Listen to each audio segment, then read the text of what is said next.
अस्सलामुअलैकुम वरहमतुल्लाहि वबरकातुहू। स्टूडेंट, आपका हमारे चैनल एजुकेशन वर्ल्ड में खुशामदीद। ये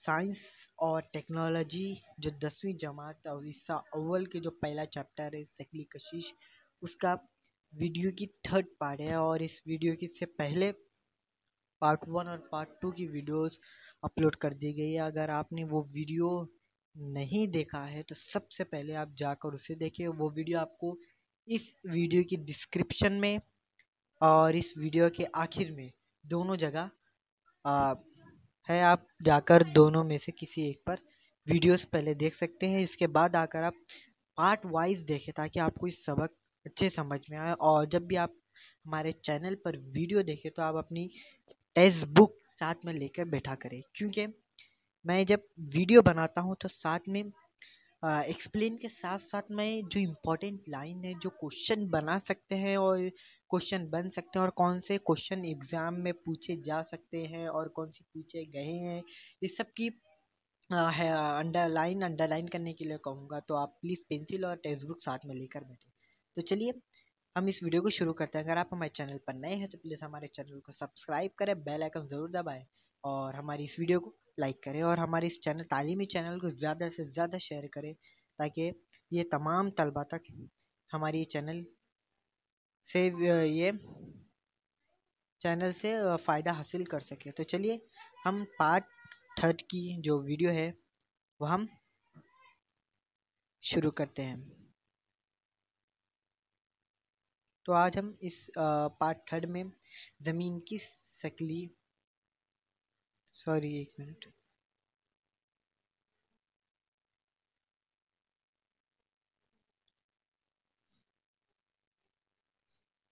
तो आज हम इस वीडियो में ज़मीन की शक्ली कुव्वत के बारे में पढ़ेंगे। तो ज़मीन की शक्ली कुव्वत, अर्थ ग्रेविटेशनल फोर्स, क्या उसकी उम्मीद सिमत खत या मुस्तकीम में फेंकने गए पत्थर की रफ्तार यकसा होगी यानी बराबर होगी तो वो वक्त के साथ तब्दील होती है।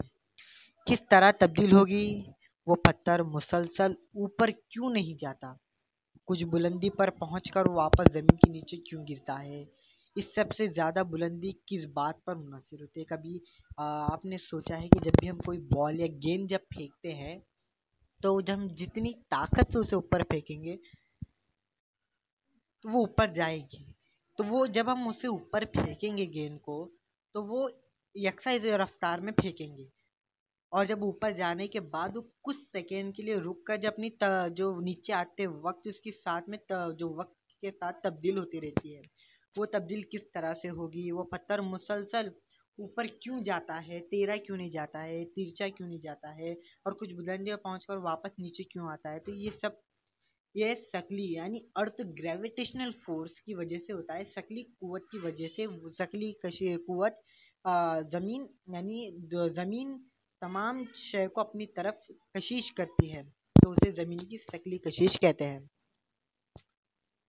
अब ज़मीन ऊपर करीब के तमाम अशिया ज़मीन अपने करीब की तमाम अशिया को शक्ली कुव्वत से अपनी जानिब कशिश करती है।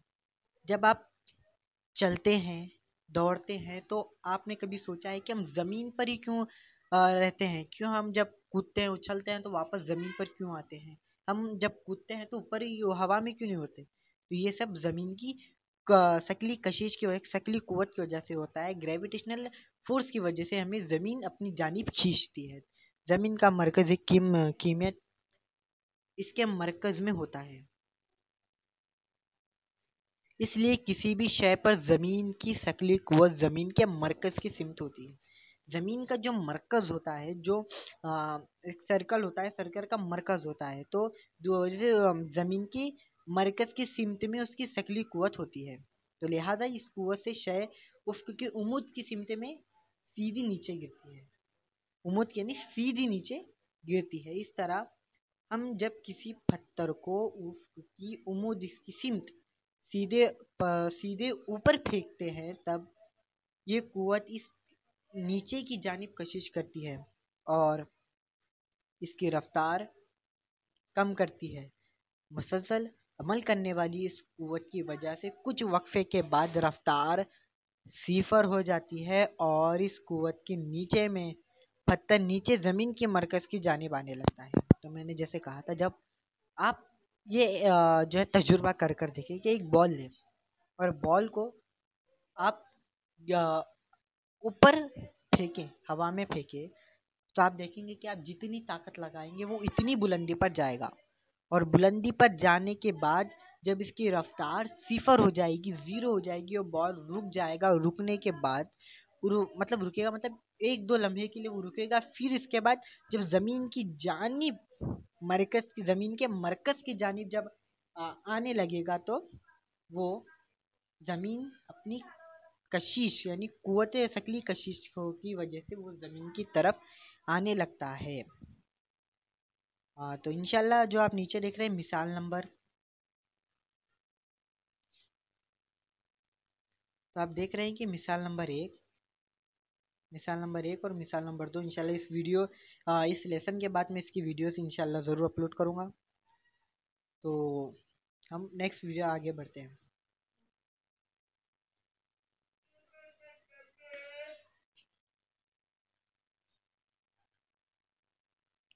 तो अब हम तो ज़मीन की शकली कुव्वत की वजह से चाँद ज़मीन के एतराफ़ गर्दिश करता है। ज़मीन के एतराफ़ गर्दिश करने वाले मसनूई सैयारे पर ही यही अमल होता है और चाँद और मसनूई सैयारे ज़मीन के एतराफ़ गर्दिश करते हैं, ज़मीन के एतराफ़ घूमते हैं, अपने मदार में चक्कर लगाते हैं। तो इनको ज़मीन अपनी जानिब कशिश करती है, लेकिन वो सब की तरह चाँद वो सब की तरह ज़मीन पर नहीं गिरते। क्यों? ऐसा क्यों होता है, कभी सोचा है? तो चाँद और ज़मीन मसनूई सैयारे को अपने अपने मदार में ही गर्दिश की रफ्तार से ऐसा होता है, क्योंकि जब सैयारे और मसनूई सैयारे जब अपनी मदार में गर्दिश करते हैं, जब अपनी आ, मदार में ही अपनी रफ्तार से गर्दिश करते हैं, तो ये रफ्तार ना होती तो ज़मीन अपनी तरफ तमाम सैयारे को खींच लेती और तमाम सैयारे ज़मीन पर गिरे होते। इंशाल्लाह मैं उम्मीद करता हूँ कि आपको समझ में आ रहा है तो प्लीज़ कमेंट करके बताएं, ताकि मुझे हौसला अफजाई हो सके कि मैं आगे और वीडियोस इंशाल्लाह बना सकूं। अब ज़मीन का शकली इसरा, earth gravitational attraction earth gravitational एसलेक्शन यानी ज़मीन के करीब की तमाम अशिया जो तमाम चीज़ें ज़मीन से हैं, जैसे इमारतें, नबातात, हैवानात, अशिया वगैरह, न्यूटन, ये तमाम पर शकली कुव्वत यानी ग्रेविटेशनल अट्रैक्शन का असर होता है। तो न्यूटन के दूसरे कानून के मुताबिक किसी शय पर अमल करने वाली कुव्वत से इस शय में इसराह पैदा होता है और इसको ज़मीन का शकली इसराह कहते हैं और इसे जी हुर्फ से लिखा जाता है, जाहिर करते हैं और लिखा भी जाता है। तो इसरा एक सिमती मिकदार है, मतलब वो एक सिमत में है, एक सिमती मिकदार है और शकली इसरा ज़मीन की सिमत शकली ज़मीन के शकली इसरा ज़मीन की सिमत शकली कुव्वत की तरह ज़मीन के मरकज़ की जानिब यानी उफ़्क़ की उमूदी सिमत में होती है। अब ज़रा सोचे कि ज़मीन की शकली कशिश ना होती तो क्या होता। जी की कीमत, पहले मुझे एक क्वेश्चन आपको दे दूं कि अगर आपको आंसर है तो प्लीज़ में कमेंट बॉक्स में आप कमेंट कर सकते हैं कि ज़मीन की शकली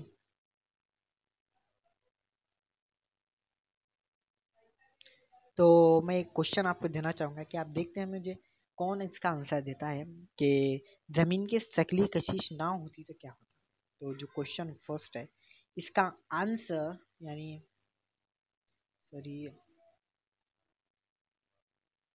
इसका आंसर मुझे कमेंट बॉक्स में ज़रूर बताना, ठीक है? मैं बताऊंगा कि आपका आंसर सही है या गलत, तो आप इसका आंसर मुझे कमेंट बॉक्स में ज़रूर बताना। चलिए अब हम आगे बढ़ते हैं।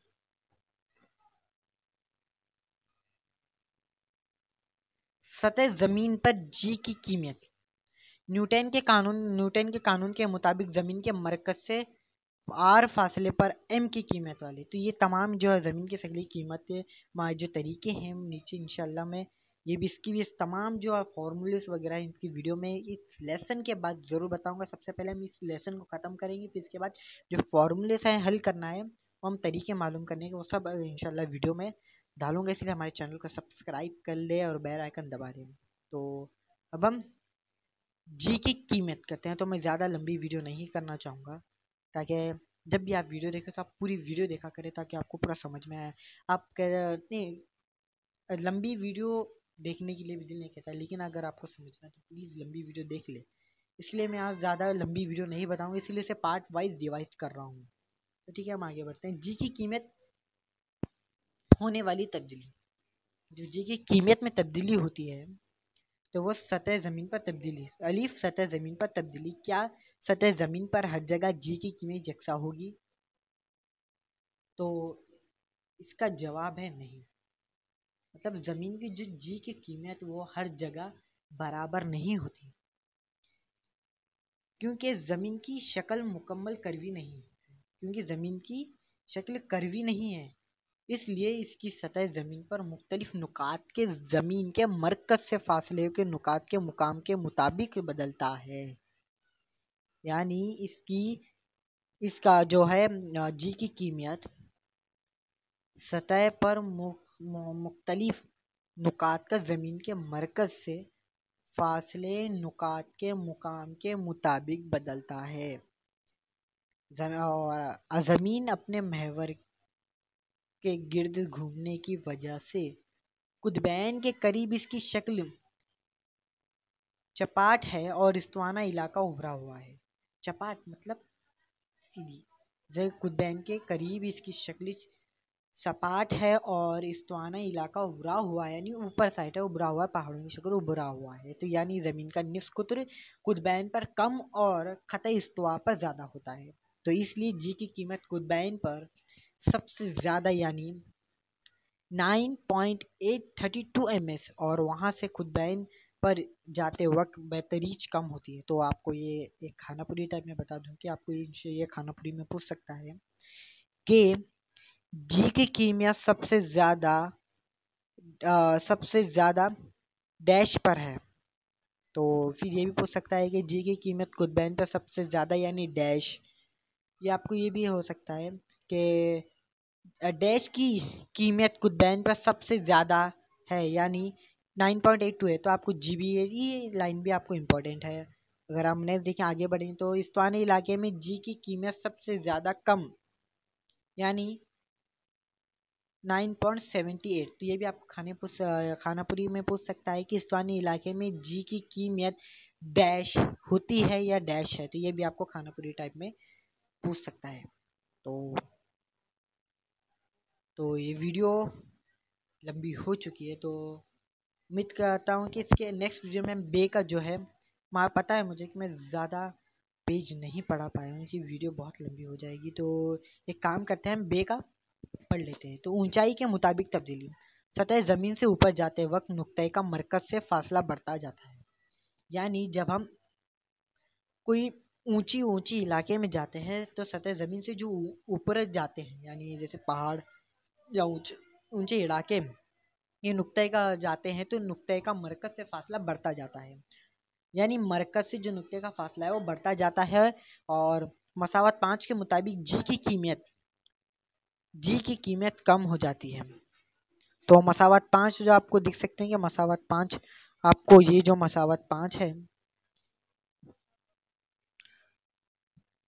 ये मसावत 5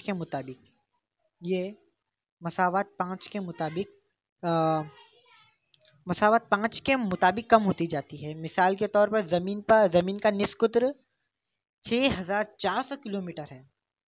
तो ज़मीन की सतह ज़मीन से 10 किलोमीटर बुलंदी पर उड़ने वाली हवाई जहाज़ का ज़मीन की सतह से 10 किलोमीटर बुलंदी उड़ने वाले हवाई जहाज़ का ज़मीन से मरकज़ से फासला 6400 किलोमीटर है और से 6410 किलोमीटर तक, यानी 10 किलोमीटर बढ़ने से जी की कीमत में तब्दीली बहुत मामूली होती है। मैं एक बार लाइन वापस पढ़ दूं कि ज़मीन का निष्कुत्र जो है वो यहाँ से ज़मीन से 6400 किलोमीटर है। तो ज़मीन की जो सतह है वो 10 किलोमीटर बुलंदी पर उड़ने वाली हवाई जहाज का ज़मीन के जो मरकज से ज़मीन का जो फासला होता है 6400 किलोमीटर से 6410 किलोमीटर यानी 10 किलोमीटर बढ़ने से जी की कीमत में तब्दील होने वाली मामूली तब्दील होती है। देख सकते हैं कि पहले 6400 था और जब या 10 किलोमीटर बढ़ गया तो ये जी की कीमत में होने वाली तब्दीली बहुत मामूली होती है। और अगर हम किसी मसनूई सैयारे के मुतालिक सोचते हैं तब ज़मीन की सतह से इसकी बुलंदी की वजह से जी की कीमत में होने वाली तब्दीली को ध्यान में रखना ज़रूरी होता है, क्योंकि कुछ मखसूस बुलंदी के लिए जी की कीमत जी की कीमत में होने वाली तब्दीली नीचे जदूल में दी हुई है, जो आपको इंशाल्लाह नेक्स्ट वीडियो में बताऊंगा। लेकिन मैं इतना ये ज़रूर बताऊंगा कि ये जो बॉक्स आप देख रहे हैं ये ये बहुत इंपॉर्टेंट बॉक्स है। आपको जो ये देख रहे हैं बहुत इंपॉर्टेंट है। आपको ये भी खानापुरी में टाइप हो सकता है ज़मीन का हिस्सा, तो ये भी वन लाइन में पूछ सकते हैं। तो आप जब भी एग्ज़ाम में जाएं तो आप जो ये बॉक्स है इसको अच्छी तरह से पढ़ लें, जहन निशानी कर लें, फिर एग्ज़ाम में जाएं। तो ये भी आपको इम्पोर्टेंट है, ये आपको पूछने के चांसेस हो सकते हैं। ठीक है, तो इंशाल्लाह मैं इसकी नेक्स्ट वीडियो में जिम का पढ़ेंगे। तो इस वीडियो को लाइक करें, शेयर करें, और मैंने जो क्वेश्चन पूछा है उसका आंसर पता है तो प्लीज़ कमेंट में बताएं, नहीं पता है तो मैं इंशाल्लाह कुछ दिन में कमेंट बॉक्स में डाल दूंगा, लेकिन आप कमेंट में कहें। शुक्रिया।